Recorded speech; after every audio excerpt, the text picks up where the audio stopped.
பன்னீர் recipe செய்கிறதுக்கு எமர்ஜென்சிக்கு பன்னீர் இல்லைனா என்ன, முட்டையவே பன்னீர் மாதிரி ரெடி பண்ணி கிரேவியோ ஃப்ரையோ பண்ணிடலாம். ஒரு கிண்ணத்தில் முட்டையை உடச்சி ஊற்றி அதோட உப்பு, மிளகுத்தூள், மஞ்சள் தூள் கலந்து நல்லா அடித்து விட்டுக்கலாம்.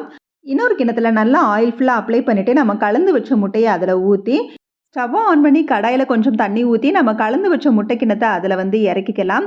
15-20 நிமிஷம் கழித்து பார்த்தீங்கன்னா முட்டை நல்லா வெந்து வந்திருக்கும். கிண்ணத்தை ஸ்டவ்லேருந்து இறக்குனதுக்கு அப்புறமா ஸ்பூனை வச்சு சுற்றி எடுத்து விட்டுட்டு ஒரு தட்டில் கொட்டிட்டோம்னா நல்லா முட்டை வெளியில் வந்துடும்.